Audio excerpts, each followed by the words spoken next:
Novel mister right, writer منال ثنا، قسط number 21۔ لکڑی کی میزوں کے گرد بیٹھے وہ 6 لڑکے تھے اور سب ہمیشہ کی طرح گروپ کی صورت بیٹھے اپنے اپنے شوگر میں مصروف، ساتھ ساتھ باتیں بگاڑ رہے تھے۔ عاصم اور بنٹی سگریٹ پی رہے تھے۔ ان سب میں بس یہی 2 لڑکے معقول لگ رہے تھے۔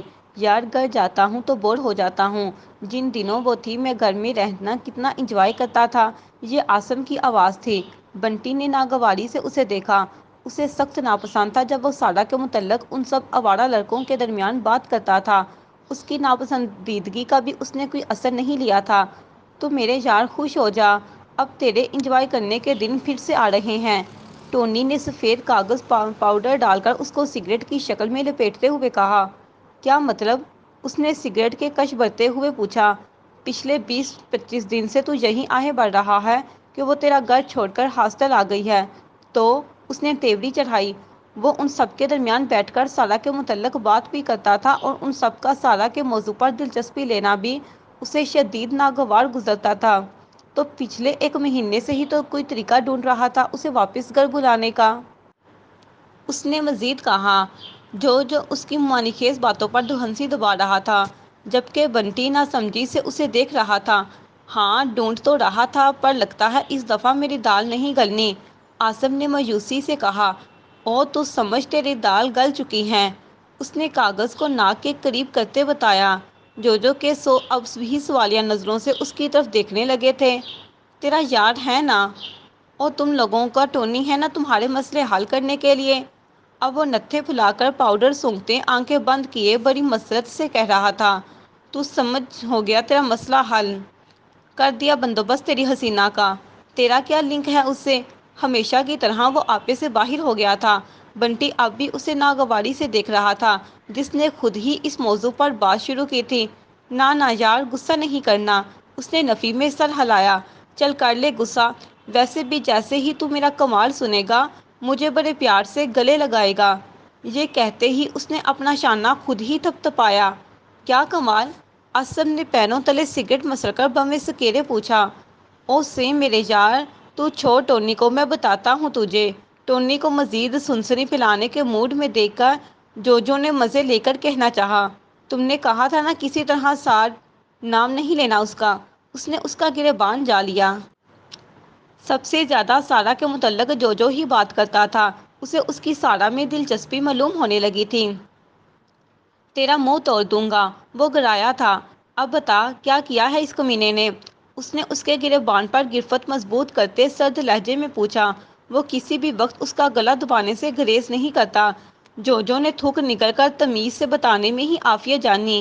سیم، اس نے مجھے ابھی بھی تھوڑی دیر پہلے بتایا ہے، میرا کوئی قصور نہیں اس سب میں، تو چاہے کسی بھی قسم لے لے۔ گلے میں ابھرتی گلٹی بمشکل نکلتے اس نے پہلے ہی اپنے بچاؤ کے لیے راہ ہموار کرنا چاہی۔ میں پوچھ رہا ہوں کیا کیا ہے؟ اس نے اس کا گریبان سختی سے جھٹک کر پوچھا۔ تو پچھلے کچھ دنوں سے اس کے اپنے گھر رہنے کو مس کر رہا تھا، تو ٹونی نے تجھے خوش کرنے کے لیے آج اس کے کمرے کی الماری میں صفائی کرنے والے سے ڈھیروں در رگز رکھوائے ہیں۔ اس وقت وہ اور اس کی روم میٹس یونین میں تھیں۔ اس دفعہ اس نے سارا کا نام لینے سے پرہیز کیا تھا۔ اس کے انکشاف پر ٹونی کے علاوہ باقی سب وجود پر بجلی گری تھی۔ عاصم کا خون کنپٹیاں ٹھوکنے لگا تھا۔ پھر اس نے ڈین سے کہلوا کر انکوائری ٹیم بلوائی اور ٹیم نے اس کے روم پر دعویٰ بولا۔ یہ اب اسے 40 منٹ پہلے کی بات ہے۔ اسے ابھی کسی مخبر کا میسج بھی موصول ہوا ہے۔ ٹیم نے اس کی بہت بے عزتی کی ہے، اس کے کریکٹر کو سوالیہ نشان بنا کر ہاسٹل سے نکلوا دیا ہے۔ وہ جیسے جیسے بتا رہا تھا عاصم کی دنیا تہبالہ ہو رہی تھی۔ کیا گزر رہی ہوگی سارا پر؟ یہ خیال دل چیر رہا تھا، چھوٹی چھوٹی بات پر رونے والی سارا کا اس سب کے بعد کیا حال ہوا ہوگا؟ بغیر تو محبت کرتا ہوں اس سے، پر اس کے ساتھ یہ سب نہیں چاہتا تھا۔ میں نے بس مشورہ مانگا تھا اور تو نے میری ذرا سی بات پر یہ سب کر دیا۔ وہ اسے دور دھکیلے ان دونوں پر داڑا تھا۔ بنٹی کو ان سب سے زیادہ عاصم پر غصہ آتا تھا، جس نے سارا کے نام کے جھنڈے ہر طرف لگا کر ان کو سارا کا مذاق بنانے کا کھلا موقع دے رکھا تھا۔ اس کے بارے میں یہ پلاننگ کرنے کی تیری ہمت کیسے ہوئی ٹونی؟ اس نے غصے سے پاگل ہوتے ٹونی کے سامنے رکھی میز الٹ دی تھی۔ وہ ہونک بنا اسے دیکھنے لگا تھا۔ جبکہ جو آسم کے دھکے سے زمین پر گرا ہوا تھا اب سر جھٹکتے اپنے کپڑے جا رہا تھا۔ سیم آسم کے غصے سے وہاں چھائی خاموشی کو بنٹی کی سرسراتی آواز نے توڑا۔ سیم وہ آئی ہے۔ آسم کے متوجہ نہ ہونے پر اس نے آگے بڑھ کر اس کا شانہ ہلاتے متوجہ کیا۔ ان سب میں سے کسی ایک کو بھی یہ جاننے میں دقت نہیں ہوئی تھی کہ بنٹی نے کس کی آمد کا بتایا ہے۔ وہ سب ایک ساتھ گھومے تھے۔ دروازے پر وہی کھڑی تھی، بے یقین چہرہ لیے، جو زلزلوں کی ضد میں دکھائی دے رہا تھا، یعنی وہ سب سن چکی تھی۔ سارا، وہ بے چینی سے اس کی طرف لپکا۔ مم، میں تو یہاں مدد کے لیے آئی تھی۔ مگر وہ سب بے یقین، بے حد مدھم آواز۔ اس کا اشارہ آسم کی طرف تھا، مگر ادھوری بات چھوڑی کا مطلب واضح تھا۔ آسم کی روح فنا ہونے لگی تھی۔ نہیں، تم غلط سمجھ رہی ہو سارا۔ وہ اس کے مقابل کھڑا اپنی بے گناہی بتانا چاہ رہا تھا، مگر وہ متوجہ نہیں تھی۔ اس کا صدمہ بڑا تھا، جلدی ختم ہونے والا نہیں تھا۔ تم نے؟ اس کا اشارہ اب ٹونی کی طرف تھا۔ آنسو آواز دبا رہے تھے۔ وہ سبھی ان دونوں کی طرف دیکھ رہے تھے۔ آنکھ سے بہتے آنسو وہ بے دردی سے صاف کر رہی تھی، مگر روک نہیں پا رہی تھی۔ میں تمہارا وہ حشر کرواؤں گی کہ… سارا کو جانے کیا ہوا کہ یکدم اس کا منہ نوچنے کو جارحانہ انداز میں اس کی طرف بڑھی۔ اے لڑکی! اسی دم اس کا ارادہ سمجھتے تیمور نے اسے بری طرح خود سے دور دھکیلا۔ وہ منہ کے بل گر جاتی اگر آسم تیزی سے اس کو گرنے سے نہ بچا لیتا۔ میں سیم نہیں ہوں جو تیری بدتمیزی خاموشی سے برداشت کر لوں گا۔ وہ انگلی اٹھا کر کہہ رہا تھا۔ باقی تماشائیوں کے حیرت کے مارے منہ کھلے ہوئے تھے۔ آسم جو خوف سے لرزتی سارا کو سہارا دے رہا تھا، اسے وہیں چھوڑے تیمور پر پڑ پڑا۔ تو نے ہاتھ بھی کیسے لگایا اسے؟ اس کی ناک پر زبردست گونسا رسید کیا گیا تھا۔ تو نے دیکھا نہیں وہ کیسے میرے گریبان کو آ رہی تھی؟ جانتا ہے نا کون ہوں میں؟ نتیجتاً وہ گڑایا تھا۔ سالے، اس چھٹانک بھر کی چھوکری کے پیچھے اپنی پرانی یاری خراب کرے گا؟ اپنی ناک سہلاتے وہ چلا رہا تھا۔ تو نے غلط کیا ٹونی، یہ بس اس کا ری ایکشن تھا۔ آسم دبے دبے لہجے میں گڑایا۔ میرے کیے کو غلط کہنے والا آج تک پیدا نہیں ہوا، اور تو نے اس لڑکی کے پیچھے… آسم کی گفٹ ڈھیلی پڑنے پر وہ مزید چلانے لگا تھا۔ مسل دوں گا اسے تو میرا کیا بگاڑ لے گا سالے؟ تیمور سے کچھ بعید بھی نہیں تھا۔ یہ سارا کے سوا وہاں موجود ہر شخص جانتا تھا۔ آسم کے تنے ہوئے اعصاب ڈھیلے پڑنے لگے تھے۔ سارا کی یہ جرأت سارا کو ہی مہنگی پڑ سکتی تھی۔ اس کی بات مت کاٹ ٹونی۔ آسم نے سختی سے آواز البتہ دھیمی تھی۔ تو جانتا ہے نا میں اس کے بارے میں… سن کر پک گئے ہیں کہ وہ تیری پراپرٹی ہے۔ آسم کو پرے دھکیلتے وہ بیزاری سے بولا۔ سفید پرتی خوف سے لرزتی سارا کو دیکھ کر جو کو اس سب میں مزہ آنے لگا تھا۔ تیری یاری کے چکر میں نے سیدھا اس کا کام تمام کروایا، اور تم میرے منہ کو آ رہا ہے؟ ابے ہے کیا اس… وہ گالی بک دیتا اگر آسم ایک دفعہ پھر سے اسے دبوچ نہ لیتا۔ تیری ہمت کیسے ہوئی؟ وہ دونوں اب ٹھیک ٹھاک ایک دوسرے کا حشر کر رہے تھے۔ سارا منہ پر ہاتھ رکھے ہچکیوں سے رو رہی تھی۔ یار چھوڑو دونوں، اپنی دوستی تو نہ خراب کرو۔ بنٹی نے آگے بڑھ کر دونوں کو جدا کیا۔ یہ بات اس کمینے کو سمجھا، اسے سمجھا۔ آسم نے اپنے بالوں اور کپڑوں پر ہاتھ چلاتے درستی سے کہا۔ اس کا غصہ حد سے زیادہ بڑھا ہوا تھا۔ کچھ ایسا ہی حال تیمور کا بھی تھا۔ سیم، میں لے جاتا ہوں انہیں۔ تو اسے دیکھ بہت زیادہ ڈر گئی ہے۔ بنٹی نے اس کے قریب سرگوشی کی تو وہ چونک کر پلٹا۔ سارا کی حالت دیکھ کر اس کا دل بری طرح دکھا تھا۔ سارا! وہ بے اختیار اس کی طرف لپکا۔ اسے شانوں سے تھامنے کی کوشش کی، مگر وہ قدم گھسیٹتی پیچھے ہو گئی۔ دور، دور رہو مجھ سے۔ الفاظ اس کے لبوں سے سرگوشی کی صورت نکل رہے تھے۔ مغلظات بکتے تیمور کو اور تماشا دیکھتے جو کو وہ بمشکل باقی دو کی مدد سے زبردستی باہر لے گیا تھا۔ میرا کیریئر، میری عزت، میرا کریکٹر اور میری زندگی سب برباد کر دیا تم نے۔ صدمے کے زیر اثر اس کی آواز کم تھی۔ آسم کو اپنے آپ پر ہی غصہ آنے لگا تھا۔ مجھے سمن نے کہا آسم سے مدد مانگو، مگر تم نے خود یہ سب کروایا۔ اس کی گیلی آواز اور شدید بدگمانی آسم کا دل چیر رہی تھی۔ میں نے نہیں کروایا، اس نے آہستہ آواز میں خود کو کہتے سنا۔ جانتا تھا اب اس پر یقین نہیں کیا جائے گا۔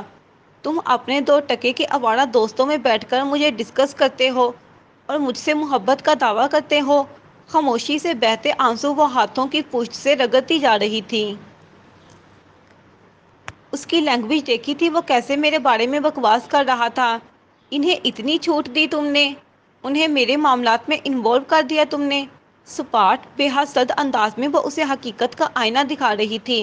یہی بات اسے بنٹی بھی بار بار سمجھا چکا تھا، مگر اسے آج ابھی سمجھ آئی تھی۔ میری کتنی انسلٹ ہوئی آج۔ انہوں نے مجھے کریکٹر لیس کہا کہ میں یونی کی آڑ میں نہ جانے کیا گل کھلاتی ہوں۔ یہ کہتے ہوئے اس کی آواز کانپ رہی تھی۔ میں اپنے گارجین کو لینے آئی۔ میں تمہیں لینے آئی کہ بائی کو امی کو نہ پتہ چل جائے کہ ان کی سارا۔ اور پھر اس کا ضبط ٹوٹ گیا، وہ بلک بلک کر رونے لگی تھی۔ تم نے مجھے کہیں کا نہیں چھوڑا، میری کوئی عزت نہیں رہی۔ وہ مٹی سے اٹی زمین پر بیٹھتی چلی گئی۔ میں کہاں منہ چھپاؤں گی اللہ جی؟ چہرہ ہاتھوں میں چھپائے وہ سب کچھ چھین جانے کے خوف سے سسک رہی تھی۔ عاصم کے دل پر ہاتھ پڑا۔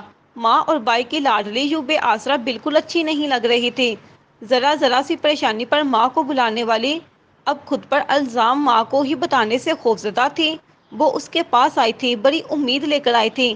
ایسے میں اگر اس سے محبت نہ بھی ہوتی تب بھی وہ اس کی مدد ضرور کرتا۔ اور اب تو معاملہ ہی الگ تھا۔ آج پہلی دفعہ اس کا رونا ماں اور بائی کے بلا وجہ لاڈ پیار کی وجہ سے نہیں لگ رہا تھا۔ سارا، میں سب ٹھیک کر دوں گا۔ وہ لپک کر اس کے سامنے گھٹنوں کے بل جھکا تھا۔ سب بالکل ویسا جیسے پہلے تھا۔ میں تمہاری بے گناہی ثابت کروں گا، پلیز ایسے مت رو۔ اس کے ہاتھ تھامنے کی کوشش کرتے اس نے بڑی نرمی سے کہا، میں ڈین کے پاس جاؤں گی، تمہاری اور تمہارے آوارہ دوستوں کی سازش کا پردہ فاش کروں گی۔ نفی میں سر ہلاتے وہ اس کے ہاتھ جھٹک کر ایک عزم سے اٹھ گئی۔ اب جب عاصم والا در بند ہو گیا تھا تو اسے خود ہی اپنے لیے کچھ کرنا تھا۔ دیکھنا، ایسی سزا دلواؤں گی کہ میرا نام لیتے ہوئے بھی 100 بار سوچو گے۔ وہ بار بار گال رگڑ کر آنسو صاف کر رہی تھی۔ سارا، میری بات سنو۔ اس کے تیزی سے پلٹ کر لائبریری سے باہر نکل جانے پر وہ بھی پھرتی سے اس کے پیچھے لپکا۔ اس کا ڈین کو شکایت کا خیال سن کر ہی اس کی جان نکلنے لگی تھی۔ وہ لڑکی ہمیشہ کی طرح خود اپنے پاؤں پر کڑھاڑی مارنے جا رہی تھی۔ سارا، سارا، وہ اس کے پیچھے پکارتا جا رہا تھا مگر وہ رکی نہیں تھی۔ بالآخر اسے راہداری میں اپنے سامنے آ کر الٹے قدموں اپنے سامنے چلتے دیکھ کر وہ سختی سے بولا، دور رہو مجھ سے۔ میں شکل نہیں دیکھنا چاہتی ایسے شخص کی جس نے میری عزت کا جنازہ اٹھوایا۔ خاموش۔ اچانک اسے خود شانوں سے پکڑے روک کر وہ گڑایا تھا، ڈین کے پاس جاؤ گی؟ ہاں، سختی سے بولتا سارا کو اپنی طرف دیکھنے پر مجبور کر گیا تھا۔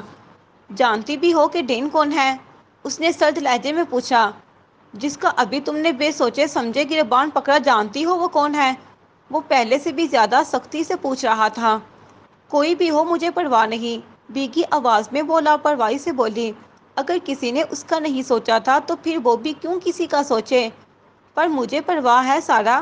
یکدم وہ ڈھیلا پڑا تھا۔ اسے لمحوں میں تاثرات اور انداز بدلنے میں ملکہ حاصل تھی۔ وہ ٹونی تیمور چودھری یونی کے چیئرمین افتخار چودھری احمد کا بیٹا ہے اور وہ ڈین ارشد چودھری جس کے آفس میں بڑے دھڑلے سے جا رہی ہو، اس کا بھتیجا ہے وہ۔ تمہیں لگتا ہے کہ وہ اپنے بھتیجے کو چھوڑ کر تمہاری حمایت، تمہاری دلجوئی کرے گا؟ بے وقوف لڑکی، تمہیں مزید بدنام کرنے پہ ٹل جائے گا۔ سارا کے اعصاب پر جیسے بجلیاں گری تھیں۔ اسے کچھ بہت غلط ہو گیا ہے، یہ خیال بڑی شدت سے آ رہا تھا۔ جانتی ہو یہ سب کتنے خطرناک ہیں؟ ڈرگ مافیا، اسمگلنگ مافیا اور بھی جانے کیسے کیسے دندوں میں ملوث ہیں۔ معلوم بھی ہے کہ وہ ڈین ہے کون، زرمین بابی کے شوہر خضر کا قاتل۔ اور یہاں تو سارا کے پیروں تلے سے زمین حقیقی معنوں میں کھسک گئی تھی۔ میں نے غصے میں وہ سب کر دیا عاصم، اس نے بمشکل کہا۔ اپنے گناہ کا اعتراف کیا تھا۔ نہ کردہ گناہ کا الزام تو پہلے ہی لگ چکا تھا، اب والا گناہ تو پھر کردہ تھا۔ وہ تو مجھے بھی مار ڈالیں گے۔ پہلے والی فکر کے ساتھ اسے نئی فکر لاحق ہوئی۔ مجھے بچا لیں، مجھے نہیں پڑنا، یہاں نہیں رہنا، گھر چھوڑائیں امی کے پاس، میں بتا دوں گی انہیں سب، پلیز۔ عاصم کو کچھ بولتے نہ دیکھ کر اس نے التجا کی تھی۔ آنسو پہلے ہی نہیں رک رہے تھے، اب تو پھر موقع مل گیا تھا۔ سارا یار ریلیکس کرو، کچھ نہیں ہوتا، میں ٹونی سے بات کرتا ہوں کہ سارا میس وائنڈ اپ کرے۔ وہ کچھ سوچ کر بول رہا تھا، اس سب کا یہ حل نہیں ہے، لیکن تم فکر نہ کرو، میں سب سنبھال لوں گا۔ آپ کیسے سنبھالیں گے؟ آپ نے تو خود بگاڑا ہے۔ اسے اچانک یاد آیا کہ سب کچھ کرنے والا بھی تو وہ خود ہی تھا۔ سارا، میں نے کچھ نہیں کیا یار، لیکن میں ٹھیک کر دوں گا۔ اس کے گال سے ہتھیلی جوڑے اس نے بڑی عاجزی سے کہا، نہیں، مجھے کچھ ٹھیک نہیں کروانا، اب کچھ ٹھیک نہیں ہوگا، میرا سب کچھ میرے ہاتھ سے نکل گیا ہے، مجھے واپس بھیجیں، بلکہ میں جا کر سب اعتراف کر لیتی ہوں، اچھا ہے مجھے نکال دیں گے، مجھے نہیں رہنا۔ عاصم کو کچھ سوچنے کا موقع دیے بغیر وہ روتے ہوئے کچھ بھی اول فول بکتی جا رہی تھی۔ سارا، دماغ خراب ہو گیا ہے تمہارا، ہوش سے کام لو، تم ایسا کچھ نہیں کرو گی، میں سب سنبھال لوں گا۔ سارا سے ایسی امید کی جا سکتی تھی، وہ اسے اچھے سے جانتا تھا، وہ ہمیشہ سے اپنے پیروں پر خود ہی کلہاڑی مارنے کی شوقین تھی۔ کسی سے مت ڈرو، بس مجھ پہ بھروسہ رکھو، جیسا بھی ہوں کم سے کم تمہیں نقصان نہیں پہنچاؤں گا۔ اس کا کندھا تھپکتے اس نے محبت اور نرمی سے کہا، آپ پہنچا چکے ہیں، اس نے روتے ہوئے شکوہ کیا۔ سب اپنے کانوں سے سن کر بھی وہ اسی کو الزام دے رہی تھی، بلکہ ساری زندگی دینے والی تھی۔ عاصم نفی میں سر ہلا کر رہ گیا۔ اچھا ٹھیک ہے، میں نے مان لیا، میں تلافی کرنے کو تیار ہوں، بس مجھ پہ چھوڑ دو۔ اس نے مصالحت آمیز انداز اپنایا، چلو میرے ساتھ۔ چلو سارا۔ اس کے کہنے پر بھی وہ نہ ہلی تو عاصم خود ہی اس کا ہاتھ پکڑے اپنے ساتھ لے جانے لگا۔ مضبوط قدموں سے چلتے، ایک ہاتھ سے سارا کی کلائی پکڑے اور دوسرے سے کسی کو فون ملا رہا تھا۔ ٹونی کو بول، اس نے جو کیا غلط کیا، لیکن اب اگر اسے ہماری دوستی کی ذرا بھی پرواہ ہے تو ابھی ہاسٹل آ کر سارا کو بے گناہ ثابت کروائے۔ کال اٹھائے جانے پر وہ دو ٹوک انداز میں کہہ رہا تھا۔ سارا جو اپنا ہاتھ چھڑوانے والی تھی چونک کر اس کی طرف دیکھنے لگی۔ اس کے ماتھے پر بچھا شکنوں کا جال اور چڑی ناک اسے سخت غصے کا پتہ دے رہی تھی۔ میں کچھ نہیں جانتا، اب کی بار وہ جھنجھلایا۔ تیوری ڈھیلی پڑ چکی تھی، وہ پل میں اپنے تاثرات بدل لیتا تھا۔ اس کے ساتھ چلتی سارا پہلی دفعہ اسے اتنے غور سے دیکھ رہی تھی، جیسے پہلے پلاننگ کی تھی ویسے ہی دوبارہ پلاننگ کر لے۔ اس کے لیے تو بڑا آسان ہے، چٹکیوں میں سب بگاڑنا اور سنوارتا ہے۔ اس دفعہ آواز پھر تیز تھی، تیوری دوبارہ چڑھ گئی تھی۔ غصے میں اس نے شاید مقابل کا جواب بھی نہیں سنا تھا اور کال کاٹ دی۔ اسے ساتھ لیے بڑے معمول کے انداز میں چلتا وہ جیب میں موبائل ڈال رہا تھا جب سارا کی خدشوں سے لبریز آواز سنائی دی، آپ نے اسے کیوں بلایا؟ پلیز اسے مت بلائیں وہاں، وہ میرے بارے میں کیسی باتیں کر رہا تھا، وہ مجھے مار دیں گے۔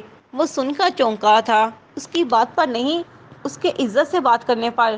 جب اسے عاصم پر غصہ آتا تھا وہ تو تکار کرتی تھی، اور جب پیار آتا تھا تب پیار۔ اس کے ضمیر نے فوراً ہی ٹوک دیا، عاصم میاں یہ پیار ہرگز نہیں ہے، وہ تو بس گدھے کو باپ بنا رہی ہے۔ گدھا؟ استغفراللہ! اس نے اپنی سوچوں پر لعنت بھیجی۔ کچھ نہیں کرتا، میں ہوں نا، میرے ہوتے ہوئے بھی کوئی تمہیں کچھ نہیں کہہ سکتا۔ وہ جو بھی کر لیتی، عاصم کو پھر بھی اس سے محبت ہی تھی۔ مجھے امی کے پاس چھوڑ۔ یقیناً اب اس کا دماغ امی امی پکارنے والا پروگرام پروسیس کرنے والا تھا۔ پہلا سگنل موصول ہونے پر ہی عاصم الرٹ ہوا اور سرت سے ٹوک دیا، شش پلیز سارا خاموش ہو جاؤ، مجھے خاموشی سے دماغ لگانے دو، اس نے سنجیدگی سے کہا۔ اس کے بعد سارا کچھ نہیں بولی تھی، اسے عاصم کی مدد درکار تھی، ایسے میں وہ اسے بالکل ناراض یا پریشان نہیں کرنا چاہتی تھی، مگر وہ اس کی پرواہ کیوں کرے؟ سرکس سوچوں نے سر اٹھانے کی کوشش کی، ارے بدو، مصیبت میں تو انسان گدھے کو بھی باپ بنا لیتا ہے۔ زمین نے فوراً ہی سرکش سوچوں کا سر کچل ڈالا۔ اپنے خیالات پر اتنے ذہنی دباؤ کے باوجود بھی سارا نے مسکرانے کی کوشش کی تھی۔ بھیگے گال ہاتھ کی پشت سے رگڑتے اس نے چور نظروں سے اس کی طرف دیکھا۔ گدھا؟ استغفراللہ! اس نے بے ساختہ ضمیر کی سرزنش کی تھی۔ اگر جو دونوں ایک دوسرے کے خیالات جان لیتے تو خوشی سے لبریز ہو جاتے، پر سارا ابھی خوش نہیں ہو سکتی تھی۔ اس کا مسئلہ بہت سنگین تھا، آخر کو عزت خطرے میں تھی۔ خدشے پھر سے سر اٹھانے لگے تھے، دل پھر گھبرانے لگا تھا۔ اگر عاصم ساتھ نہ ہوتا تو اب تک وہ خوف سے مر چکی ہوتی، پر اب اتنا تو اطمینان تھا کہ اگر وہ ذمہ داری لے رہا ہے تو سب ٹھیک بھی کر دے گا۔ اس ڈری سہمی سی جھلک نے اسے آج ایمی کی بری طرح یاد دلائی تھی۔ گزرے 3 سالوں میں وہ جس قدر ذہنی دباؤ کا شکار رہا تھا یہ بس وہی جانتا تھا۔ کس طرح وہ ڈپریشن کے دوروں سے گزرتا، اس میں سے شاید گھر کے باقی 2 افراد ناواقف تھے، یہ اس کا خیال تھا۔ ایسے حال میں اگر اس کے پاس پروفیسر زوار کے بیٹوں کا ساتھ نہ ہوتا تو اب تک وہ پاگل ہو چکا ہوتا۔ پروفیسر کے بیٹوں سے اس کی اچھی بنتی تھی، خصوصاً چھوٹے سے۔ چند ایک مزید دوستوں کے علاوہ اس وقت ہونٹوں میں دبائی اس چیز نے بھی اس کا بہت ساتھ دیا تھا۔ کمرے کے گپ اندھیرے میں یکدم ایک جلتا شعلہ دکھائی دیا۔ شعلے کی روشنی نے چند سیکنڈ کے لیے اس کا چہرہ واضح کیا تھا، اور ان چند سیکنڈز کے دورانیوں میں اس نے ہونٹوں میں دبائی سگریٹ سلگائی تھی۔ ماضی کو سوچتے، ماں اور بہن کو یاد کرتے وہ جس کرب سے گزرا کرتا تھا، اگر وہ یہ شوگر شروع نہ کرتا تو اب تک شاید مر چکا ہوتا۔ ایک کے بعد دوسری سگریٹ سلگاتے اس نے سوچا، زندگی کتنی حسین ہوا کرتی تھی، پرسکون، کسی بھی خوف سے پاک، مگر اب تو ہر لمحے کوئی نہ کوئی ڈر کا لگا رہتا تھا۔ اس کا ہر خوف اب مشعل سے جڑا تھا۔ ریجا نے بھی اسے خوفزدہ کیا تھا جب اس نے گھر چھوڑ کر جانے کی بات کی تھی، جب ایمن کا کیس بند نہ کرنے کے لیے اس نے کتنی ضد کی تھی، مگر اس دن کے بعد اس نے ریجا کے لیے خوفزدہ ہونا چھوڑ دیا تھا۔ اسے یقین ہو گیا تھا کہ وہ اس کے پاس سے کہیں نہیں جائے گی، کہیں جا ہی نہیں سکتی۔ آہٹ پر وہ چونکا، فوراً لائٹر روشن کیا تو اب کی بار اندھیرے میں دو چہرے واضح ہوئے تھے، ایک اس کا اور ایک ریجا کا۔ اس کے سامنے کچھ فاصلے پر کھڑی وہ سنجیدگی سے اسے ہی دیکھ رہی تھی۔ کیوں آئی ہو یہاں؟ آج دل اس قدر بوجھل تھا کہ وہ غصے سے چلایا بھی نہیں تھا۔ آج زمانوں بعد اس کا لہجہ ریجا کے لیے بدلا تھا، مدھم اور تھکا سا۔ اسے تشویش ہوئی تھی۔ اس نے سوئچ بورڈ پر ہاتھ مار کر کمرہ روشن کر دیا۔ بند کرو لائٹ۔ وہ جو 10 بجے سے اندھیرا کیے بیٹھا تھا، اچانک روشنی پر آنکھیں چندی کیے اسے گھور کر بولا، پہلے تم اسے بند کرو۔ ایک ہاتھ ناک پر رکھے دوسرے سے اس نے سگریٹ کی طرف اشارہ کیا۔ ریجا، اب کی بار وہ گرایا تھا، اسی لہجے میں جو ریجا کے لیے مختص تھا، وہ اس کے لیے کبھی نہیں بدل سکتا تھا۔ ریجا تعصب سے سر ہلا کر رہ گئی۔ یہ تم کن کاموں میں پڑ گئے ہو؟ وہ آگے بڑھ آئی تھی، اس کے قریب زمین پر گھٹنوں کے بل بیٹھی وہ تعصب سے کہہ رہی تھی، اپنی زندگی سے، پریشانیوں سے، ماضی سے ایسے فرار چاہتے ہو؟ اس نے بڑی بے خوفی سے اس کے ہاتھوں میں دبی سگریٹ نکال کر دور اچھال دی تھی۔ بلاج نے اس کا ہاتھ جھٹک کر ناگواری سے اس کی جرأت ملاحظہ کی۔ کچھ دور گرے جلتے سگریٹ کو دیکھ کر اس نے ریجا کو دیکھا۔ وہ جواب طلب نظروں سے اسے ہی دیکھ رہی تھی۔ ریجا کو یقین تھا کہ اب وہ اسے دھکے دے کر نکال لے، مگر اسے تنے ہوئے تاثرات آہستگی سے ڈھیلے پڑ گئے۔ وہ خود بھی صوفے کی پشت پر سر گرا گیا۔ آنکھیں مونتے اس نے کچھ توقف سے کہا، میں کوئی فرار نہیں چاہتا، بلکہ میں تو خود کو سزا دے رہا ہوں۔ کیسی سزا بلاج؟ عرصے بعد وہ بلاج کو اپنے سامنے کھل کر کچھ بولتے دیکھ رہی تھی۔ اس پر اس کی بھیگی سی آواز۔ وہ ترک کر اس کے دونوں ہاتھ اپنی نرم گرفت میں لیتے بڑی نرمی سے پوچھ بیٹھی۔ اس کی نرم گرفت پر بلاج فوراً سیدھا ہو بیٹھا، تیزی سے اپنے ہاتھ آزاد کروائے اور بے رخی سے بولا، جاؤ یہاں سے، میں تم سے بات نہیں کرنا چاہتا۔ اس کے لہجے میں آج کچھ الگ سا محسوس ہو رہا تھا، کوئی درد تھا جو بوجھل آواز سے ظاہر ہوتا تھا۔ وہ اپنے مخصوص انداز میں چیخ چلا بھی نہیں رہا تھا۔ ریجا نے بڑی شدت سے اس کا کرب محسوس کیا۔ آج تمہاری سنے بغیر نہیں جاؤں گی، چاہے دھکے دے کر نکالو۔ وہ ڈیٹھ بنی تھی۔ بلاج نے اس کا حق جتاتا انداز دیکھا تو بے اختیار نظر چرا گیا۔ کچھ بولو نا بلاج۔ اس کی طویل خاموشی پر ریجا روحانسی ہو گئی تھی۔ آج 3 سالوں میں پہلی دفعہ نہ وہ اسے بیچنے پر بزد تھا، نہ اس کے سوال کرنے پر چلایا تھا، نہ اس کے حق جتانے انداز پر ناگواری ظاہر کی تھی۔ ریجا کو بلاج کا یہ انداز کھٹک رہا تھا۔ اسے تو جیسے اب صرف بلاج کا چیخنا چلانا ہی نارمل لگتا تھا۔ ریجا نے اس کے گھٹنے پر دباؤ ڈالا۔ وہ چونک کر جانے کن سوچوں سے باہر نکلا تھا، اور اسے اب تک وہی ٹکے خالی خالی نظروں سے دیکھنے لگا۔ اس کے کھوئے سے انداز پر ریجا کا دل دکھ رہا تھا۔ وہ کبھی ٹوٹا بکھرا نظر نہیں آتا تھا، مگر آج ایسا کیا ہو گیا تھا؟ کتنی ہی دیر وہ اس کے بولنے کی منتظر رہی پر اس کی چپ نہیں ٹوٹی تھی۔ بالآخر وہ مایوس ہو گئی۔ اگر آج وہ اسے زبردستی بیچ کر اس کی تذلیل نہیں کر رہا تھا تو یہ خاموشی بھی اسے لا تعلقی کا ثبوت تھی۔ وہ نا امید ہو کر اٹھنے لگی تھی جب اس کے کانوں میں بلاج کی مدھم سی آواز پڑی۔ بری طرح چونک کر اس نے بلاج کی طرف دیکھا۔ وہ متوجہ نہیں تھا۔ ندیدہ خلاؤں میں دیکھتے وہ کسی غیر مرئی نقطے پر نظریں ٹکائے بیٹھا تھا۔ میں اپنے گھر کا سربراہ تھا۔ ابو والی ساری ذمہ داریاں میرے کندھوں پر تھیں، پر میری لاپرواہی کی وجہ سے میری بہن۔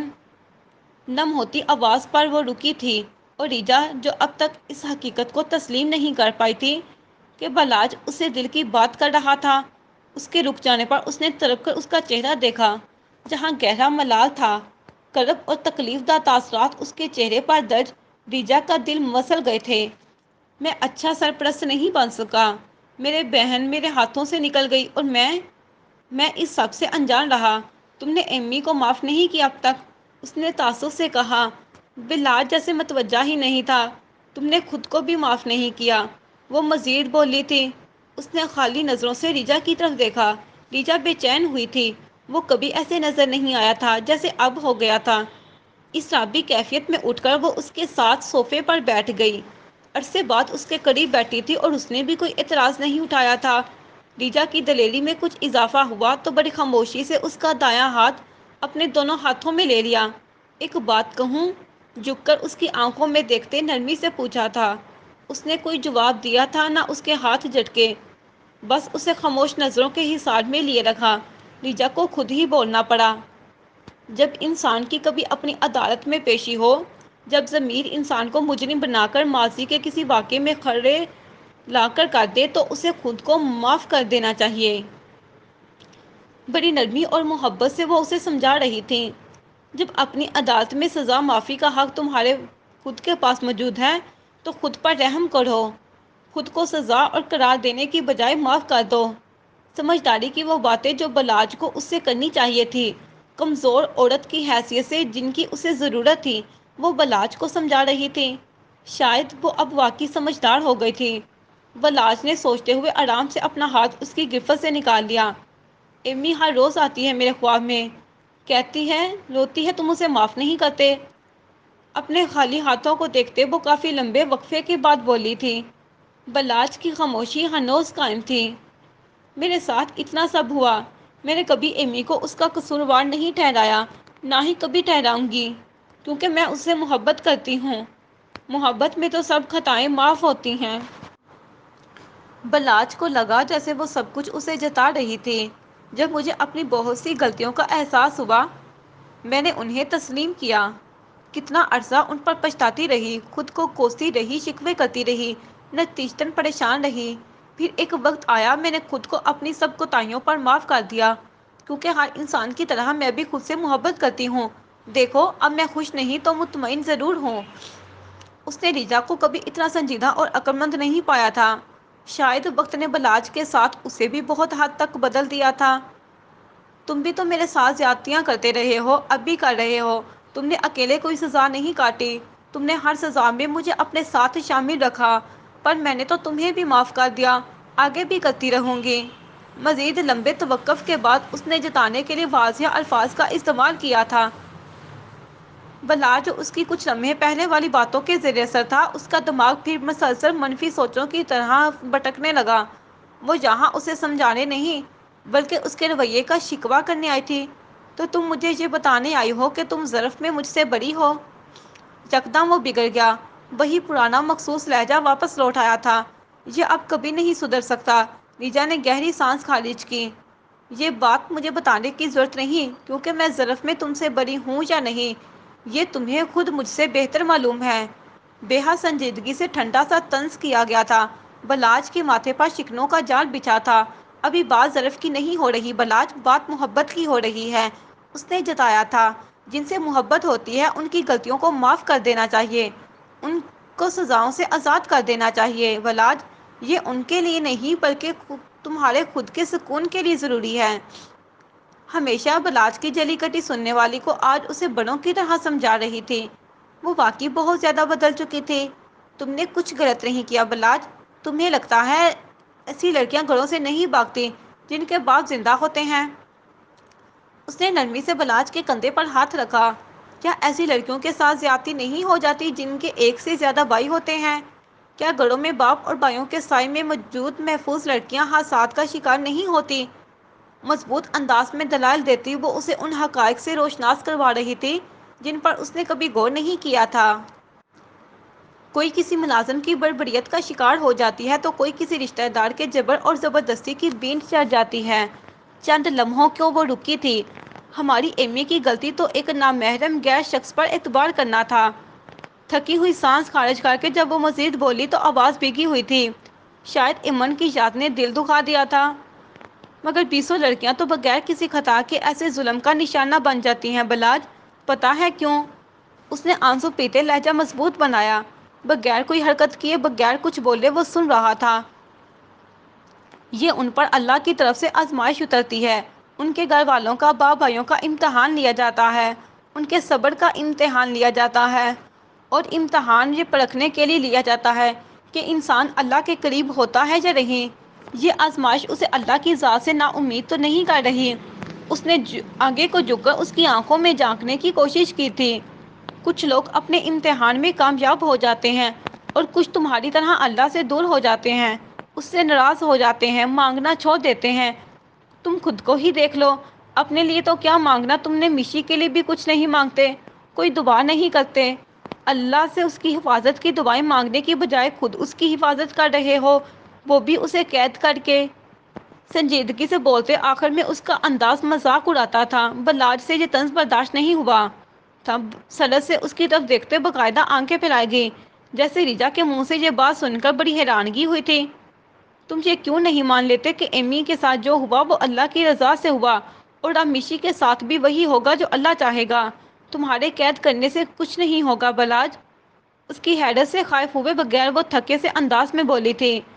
اللہ کی رضا نہیں، وہ ایمی کی غلطی تھی۔ اس سارے عرصے میں وہ پہلی دفعہ بولا تھا۔ انداز ریجا کے لیے ہمیشہ کی طرح جارحانہ تھا، جبکہ وہ ایمن سے بھی کچھ متنفر معلوم ہوا تھا۔ تم اس کی اور اپنی غلطیوں کو اللہ کی رضا نہیں کہہ سکتی، سمجھی؟ اب کہ وہ اپنے مخصوص پرانے انداز میں گرایا تھا، اور مشی کے لیے جو کچھ میں کر رہا ہوں تم اسے منفی رنگ نہیں دے سکتی۔ میں نے اسے قید نہیں کیا، بلکہ میں اسے تحفظ دے رہا ہوں۔ سختی سے باور کروایا گیا تھا۔ ٹھیک ہے، مان لیا کہ ایمی اور میں دونوں غلط تھیں، بلکہ میں تو پہلے بھی مانتی ہوں، پر جب اللہ انسان کو معاف کر دیتا ہے تو انسان کیوں نہیں کر سکتے؟ وہ خطرناک حد تک سنجیدہ تھی۔ خیر، میں بھی کیا باتیں لے کر بیٹھ گئی۔ خود کو معاف نہیں کر سکے تو ہمیں کیا کرو گے؟ کندھے اچکا کر سنجیدگی سے طنز کیا گیا تھا۔ رہی بات مشی کی، تو یہاں تمہیں تسلیم کر لینا چاہیے کہ تم اس کے ساتھ زیادتی کر رہے ہو۔ اس کے وہ حقوق جو اسے ہمارے مذہب نے دے رکھے ہیں، تم نے وہ تک سلب کر لیے ہیں۔ میٹرک اور انٹر تمہاری خاطر وہ کر بیٹھے کر چکی ہے، مگر اب وہ آگے پڑھنا چاہتی ہے۔ وہ آج اسی مقصد کے لیے اس کے پاس آئی تھی۔ طبیعت درجہ سنجیدہ تھی۔ کچھ دیر پہلے اس کی بکھری بکھری حالت دیکھ کر ریجا کے دل کا نرم گوشہ تڑپ اٹھا تھا، مگر اب اسے واپس اس کی جون میں لوٹتے دیکھ کر اس نے بھی وہی انداز اپنایا جو پچھلے کچھ عرصے سے اپنا رکھا تھا۔ اور تم بہتر جانتے ہو کہ آگے کی پڑھائی گھر بیٹھے نہیں ہو سکتی۔ وہ اسے جو جتا رہی تھی اس تک پورا پیغام پہنچ رہا تھا۔ اس واقعے کے بعد سے ریجا نے تو کبھی اپنی تعلیم جاری کرنے کا نام بھی نہیں لیا تھا۔ البتہ مشال کی بے حد فراغت کی وجہ سے بلاج نے اس کو پرائیویٹ ہی میٹرک اور انٹر کروا دیا تھا۔ اپنے فرائض اچھے سے پورے کرو بلاج، اپنی بہن کو اس کے حقوق دو۔ ایمی کی دفعہ تو تم خود کو بلا وجہ قصوروار سمجھتے ہو، یہ نہ ہو کہ اس دفعہ تم اپنی بہن کے جائز حقوق چھین کر واقعی اس کے قصوروار بن جاؤ۔ طنزیہ جملہ اس دفعہ بھی شدید تھا۔ اس کی جرأت پر بلاج نے خون اشام نظروں سے اسے گھورا۔ نتیجتاً وہ سنجیدگی سے خود ہی بول پڑی تھی۔ میں خود سے کچھ نہیں کہہ رہی بلاج، ایسا مشی چاہتی ہے۔ میری بہن صرف وہ چاہتی ہے جو میں کہتا ہوں، پر تم۔ وہ دبے لہجے میں گرایا۔ کسی خیال پر وہ چونک کر رکا، کچھ سوچتے ہوئے بڑی سختی سے بولا، کہیں ایسا تو نہیں کہ میری بہن کے حقوق کی آڑ میں تم اپنے حقوق کا احساس دلا رہی ہو؟ تمہاری یہ خوش فہمی کب ختم ہوگی بلاج؟ اس نے بڑی ہی سنجیدگی سے پوچھا تھا۔ بلاج کی انا کو بری طرح ٹھیس پہنچی۔ میں یہ سوچنا بھی چھوڑ چکی ہوں کہ تم میں کچھ محسوس کرنے کی صلاحیت باقی رہتی ہے۔ اس نے مزید چوٹ کی تھی۔ وہ جو ہمیشہ محبتوں کا اظہار کرتے نہ تھکتی تھی، آج اتنے عام سے انداز میں تانے مار رہی تھی کہ بلاج کا ضبط ٹوٹنے لگا تھا۔ جن لوگوں میں تم اٹھنے بیٹھنے لگے ہو، جو کچھ تم کر رہے ہو، اس کے بعد کم سے کم میں تمہیں احساس کرنے والا نہیں سمجھتی۔ اس کا اشارہ اس کے دوستوں اور سگریٹ نوشی کے شغل کی طرف تھا۔ آج عرصے بعد اس نے ذاتیات میں دخل اندازی کی تھی، اور کی بھی تو کیسے؟ یوں کہ کچھ سمجھنے کی بجائے سب بگڑ جاتا۔ وہ جو میرا بلاج ہوا کرتا تھا، میں اسے کھو چکی ہوں۔ اسے دوبارہ حاصل کرنے کی اب کوئی چاہ نہیں رہی۔ اس نے ٹھنڈی آہ بھری اور اٹھ کھڑی ہوئی، یہ سوچ کر کہ اس شخص سے تو دماغ کھپانا بالکل فضول کام تھا۔ تو یہ جو ابھی غلطیوں کی معافی والا ڈرامہ تھا، یہ کیا تھا؟ آخر کسے گمراہ کرنا چاہتی ہو تم؟ وہ جانے کس آگ میں جل بھن رہا تھا کہ اس کے سر پہنچ کر دانت پیستے بولا، اسے ڈرامہ نہیں، تم میری ایک اور غلطی کہہ سکتے ہو۔ اس کی سنجیدگی ہنوز برقرار تھی۔ بلاج کے چہرے پر ناسمجھی پھیلی۔ اپنے نادان دل کا کیا کروں؟ بلاج جو غلطی پر غلطی کرنے پر اکساتا ہے۔ بدلے تو تم ہو، بدلی تو تمہاری محبت ہے، میں تو وہی ہوں، ویسی ہی ہوں۔ میری محبت تو اب بھی وہی ہے جو پہلے تھی، اور محبت ایسی ہی غلطیاں کرواتی رہے گی۔ اس کا انداز عجیب سا تھا، محبت تھی بھی اور نہیں بھی۔ جانے کیوں بلاج سے یہ تضاد برداشت نہیں ہوا تھا۔ خود بھلے جو بھی کہتا اور کرتا پھرے، ریجا کی ذرا سی بات برداشت نہیں ہوئی تھی۔ بند کرو بکواس۔ اس کی آواز ڈانٹ سے کم نہیں تھی۔ ریجا نے ناگواری سے اس کی طرف اور پھر کھلے دروازے سے باہر سامنے کے کمرے کی طرف دیکھا۔ اگر وہ یوں ہی بار بار چلایا تو عین ممکن تھا مشال نیند سے جاگتی اور پریشان بھی ہو جاتی۔ کوئی حقیقت تم سے برداشت نہیں ہوتی۔ سینے پر بازو لپیٹتے اس نے ٹھنڈے سے انداز میں ایک اور طنز کیا تھا۔ انداز ایسا تھا جیسے بلاج کی سائیکی سمجھ آ گئی تھی۔ وہ سب جان رہی تھی کہ بلاج سے یہ بات بھی برداشت نہیں ہوئی تھی۔ نکلو یہاں سے۔ اب کی بار اس نے ہاتھ سے پکڑتے اسے باہر نکالنا چاہا، مبادا وہ مزید ہی پاڑا نہ چڑھا دے۔ میشی کو آگے بڑھنے کی اجازت چاہیے، میں اسی لیے یہاں آئی تھی، ورنہ میں ایسے شخص کے پاس بالکل نہ آتی جو قدر کرنا بھول چکا ہے۔ دہلیز پر پہنچنے تک اس نے مزید بھی سرزنش کر دی تھی۔ اپنا بازو اس کی سخت گرفت میں دیکھتے اس نے سرد لہجے میں کہا تھا، ابھی کے ابھی نکلو۔ اسے کمرے سے باہر دھکیل کر اس نے انگلی کے اشارے سے جانے کا بھی کہا تھا۔ پہلے میشی کو اجازت دو، پھر۔ مشال کی خاطر وہ اب بھی بضد تھی۔ بلاج کے ہاتھوں بے عزتی کی اب کوئی فکر ہی نہیں رہی تھی۔ جب زندگی تھی تب بھی مشال کے تو باقی باتوں سے کیا لینا دینا۔ میشی کو منع کرنا، سمجھانا، اجازت دینا نہ دینا، منانا میرا کام ہے، پر آئندہ کے لیے تمہیں کوئی ضرورت نہیں ہے کہ مجھ جیسے شخص کے پاس آنے کی زحمت اٹھاؤ۔ ایک ایک لفظ چبا کر بولتے وہ آج انوکھے ہی انداز میں غصہ کر رہا تھا۔ جانے جلن تھی کس بات پر؟ ریجا کی سمجھ سے وہ اب شخص بالاتر تھا۔ بہت برے ہو تم، اس کی آواز بڑھا گئی تھی۔ شکوہ کرنا نہیں چاہتی تھی پر کر ڈالا۔ اس کے شکوے پر تو بلاج کو اور ہی پتنگے آ گئے تھے۔ میں اس سے بھی زیادہ برا ہوں، اور اس سے پہلے کہ میں تمہیں اپنا آپ اچھے سے دکھاؤں، نکلو یہاں سے فوراً۔ وہ غصے سے چلا رہا تھا۔ ریجا کو موٹی موٹی بھیگی آنکھیں پھیلائے وہی استادہ دیکھ کر اس نے دروازہ بڑے زور سے اس کے منہ پر ہی بند کر دیا تھا۔ اتنی ناقدری پر پلکوں پر اٹکے اس کے آنسو بہہ نکلے تھے۔ آخر وہ مجھ سے ایسے بات کیوں کرتا ہے؟ کیوں وہ مجھ سے پہلے کی طرح مخاطب نہیں ہوتا؟ آخر اسے اب غصہ کس بات کا آیا تھا؟ ریجا کچھ بھی سمجھنے سے قاصر تھی۔ اسے بس اتنا معلوم تھا کہ اسے ریجا کا وجود اب بالکل برداشت نہیں تھا۔ خیر، وہ ساری رات اپنے گڑے مفروضوں میں گزارنے کے بعد بھی وہ کچھ نہیں سمجھ پائی تھی۔ البتہ اگلی صبح بلاج کے کمرے کی صفائی کرتے ہوئے اسے ہمیشہ کی نسبت بہت زیادہ جلے ہوئے سگریٹ ملے تھے۔ یعنی جہاں اس نے پچھلی رات بلاج کے رویے کو سوچتے گزاری تھی، وہیں ساری رات بلاج نے سگریٹ پھونکتے گزاری تھی۔ جاری ہے۔